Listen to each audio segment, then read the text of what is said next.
Hello everyone. We are very honored today to be here with Mr. Prakasam Tata, who is from Chicago, and he has been awarded the Ellis Island Medal of Honor recently in New York City, which is the highest award that is given to an immigrant in the US. And he's here today to be honored by 28 Indian organizations. So please welcome Mr. Tata, and we'll ask him a few questions about the award and his career in the US. Thank you, Shree. Can you tell us a little bit about the award and what it means to receive this award? Well, I heard about this award many years ago, but I didn't follow it up through.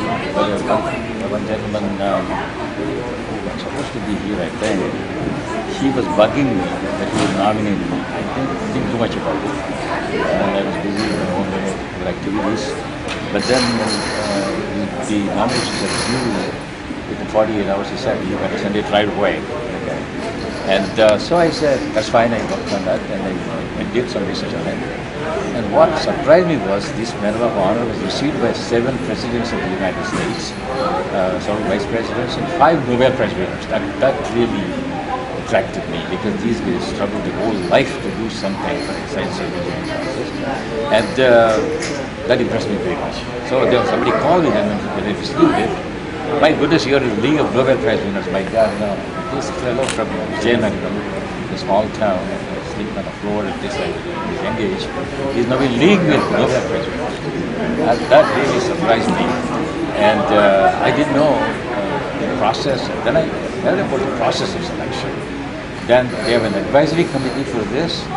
They told me that. I didn't get a presentation before that.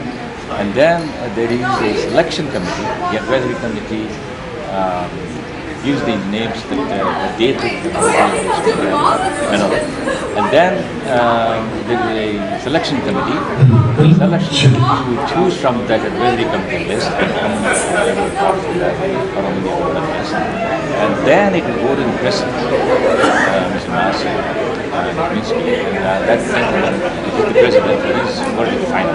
He pick up the nominees, and then the gentleman who nominated me called me, and he said, "My goodness, you got in the first round of selection." I think they do it for 2 or 3 times or something, and so I really felt honored to be selected in the first. I don't know anybody today from the selection. So it is distinctly a kind of an honor, I think, after reading the whole thing. Who is Prakash Tata? Big zero. And working at water and sanitation for almost like 64 years now. And I was telling water and sanitation is so important for the last 45 years in India. I teaching that about water problems. No water, we are pretty. Now I realize Prakash Tata was a friend of mine. There's no water there. My sister recently moved to Hyderabad because there was lack of water, and she was paying 100 rupee bill. She's limited and she's living on limited income. And her daughter called, "Bob, come over here, there's water here." So she went to Hyderabad. She's living there in Hyderabad now. Hopefully the rains will come and the water will replenish the water. That's kind of a water crisis we're facing there. I don't think it's a water crisis. It is mostly a water management crisis. So that's the whole story about it. Thank you so much. Very impressive indeed. Can you tell us a little bit about the work you've been doing in India? I know you have a lot of causes that you work towards, so tell a little bit about that. Yeah, that's a very good question, Shree. And basically, I was inspired way back when I was 19 years old by a tall American professor, Tata Prakasam, who came to Calcutta. He interviewed me for a job. I had a good trouble with to get this job. I got so many Bengalis native. I was getting into that place. But he inspired me so much that waterborne disease, primary health, and I only had 5,000 rupees at a position, but that was not in the books. So he impressed me so much. Although I got a scholarship at the age of 19 to do my PhD, that the gentleman inspired me so much. When I told my professor, this gentleman offered me a position, what do you want me to do? Because he gave me the scholarship to do the PhD in biochemistry. Prakash, you go there. What is so important? with a very regurgitating voice, he said, "You be back." Oh no, turning back. And I lived in villages, first job in Bengal, place. And I became a man. I was 19, didn't know anybody. I was already married, hadn't started a family yet. And I'm in the middle of some strangers in the village. And I'm so proud to say that became a family friend of all the people in the village. And even today I can speak fluent Bengali.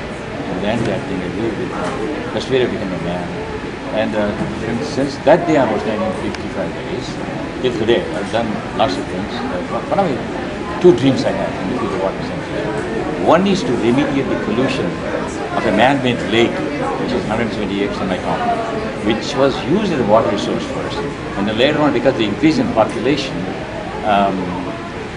the whole lake, like any other water bodies in India, was polluted with sewage being discharged, and there was filariasis is endemic, with the elephant plague, dogs will swell. And my aunt had suffered from that disease. And after learning about water pollution, and that is a simple thing, if you contain that pollution to the lake, the mosquitoes won't breed, but they will go. So my dream was to remediate the pollution of the lake. I tried for 15 years, every year. Since 74, I was going to India to see my mother. And every time I go there, I talk to city administrators and those people there. But fortunately, my answers were, my question was answered, my dream was fulfilled. One district administrative officer came and he said, "Let's do it." And within 10 months, I designed a project for them. And to make a long story short, today I was told there were 200 people belonging to the fishermen category of living on that, by harvesting the fish from that lake. There was not a single fish in 74 to 78, not a single fish because of water pollution. Because all the fish are dead and gone. No oxygen, it stinks. But that one, Mother Nature is so good. If you treat it right, they'll come back. So a lot of fish came back. So this is the greatest achievement of my life. I didn't ask for any money. I designed a system. They gave me a little money for providing for stuff like that. But it was about $1 million worth of project. They did it in 10 months. That was the first dream realized. Another dream I had was to eliminate open defecation. This was something in my mind because I lived in the village and I used to see a band of women in the evening. We used to go and then chit-chat. I don't know what they were doing in the evening when I found. And they were going to the bush to do that. That is the time they get for social activity. Because they get together, talk about their own problems, children, and complaints about mothers and things like that. And then I found out it's a shame. Ladies going and then when the marauders, in the evening they come to talk and then harass them. And I said, this must, in my life when I will do that, one little project. Thanks to Rotary International. And I joined the Rotary in 2003. That was my dream. And I took two people, one of them is already here, to Vijayanagar, to show what conditions we lived in. And they were appalled. And afterwards, I submitted a matching grant project for $43,000. The Rotary was very kind of a great foundation, and then we built it. Today, it's still working. It was built in 2015. And 86% of open defecation was eliminated. I never thought 100% would be eliminated because the people living there, some of them work in the town, they go out to work. I mean, they're not going to come back because there is Mother Nature called them to come back to the trains and platforms we built there. So they will do something in the city itself. But I took some surveys for 2-3 years consecutively. It's working beautifully. They are buying the safe drinking water which we provided for 2 rupees per 12 liters today. And based on the income that they get, because sustainability is important to me. And this is the edict of Rotary now. The project has to be sustainable. And the people, I sat with them 15, 16 times, this community accessibility problem. But I did that even without Rotary, even thinking about it. So I did that, and the villagers were bought by me, by my honestly doing these things. And they really bought it. And the diseases went down. I would go there every year and ask them, are you sick? No, sir. after monsoon, monsoon actually they go sick. They wade in the polluted water, they explain that, they drink the polluted water, they have one more disease. But now they don't have such things because they use the safe drinking water. So science and engineering do work for them. It's the people that mess up this. But the people are good if we make them realize that they're very important, they're a part of this formula, then we can solve a lot of problems. We have to encourage them and tell them the importance of it, make them aware what kind of benefit they're going to get. And of course, you need two things, components. One is people and the other is material. So both cost money and time. So that's where the Rotary is a great organization. Our giving will multiply, provided the project is great, through the Rotary Foundation. So I encourage people, any of us who want to do community service in their own villages and towns, join the Rotary. This is easy. Even $1 that you give will multiply. The project is good. So that's where I get my inspiration. That's why I'm proud to have my friends here. And even some president of the others here. We work together as partners.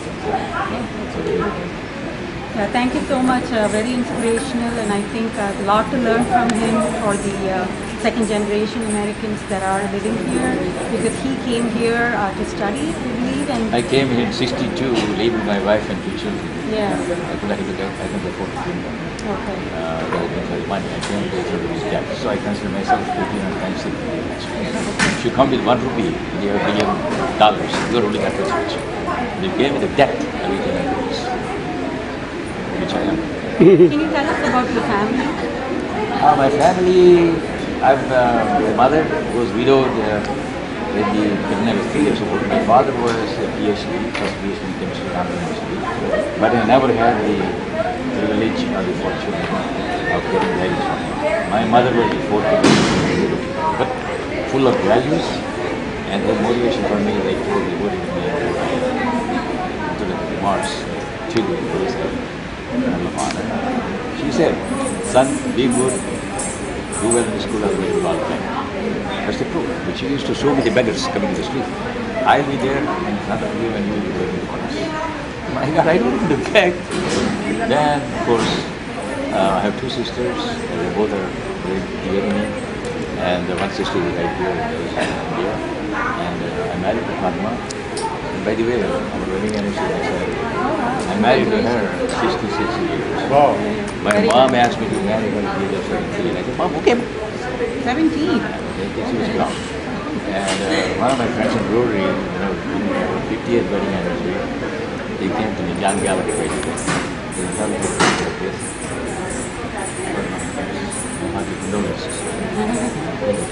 How could you be married to this guy for 58 years?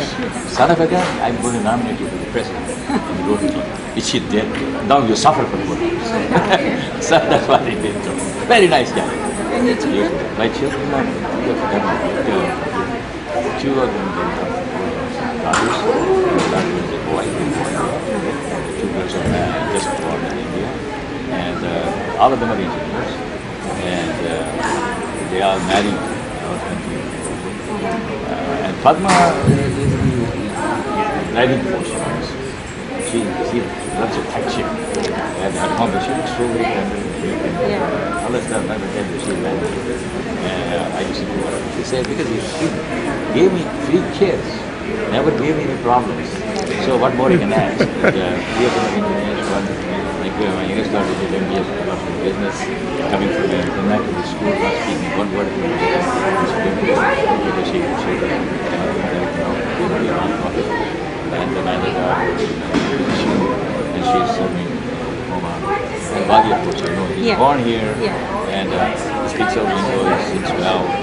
First of all, he was an engineer, then he became a physician. So it's interesting. So that's my family. And older sisters, but sisters, and that's what the family is about.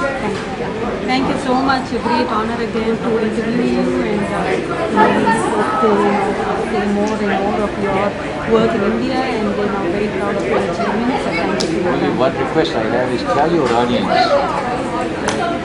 let them make tons of money. Let them be rich. Let them not forget the United States. Let them not forget India. So they can get their own bills through their system. Because service about self.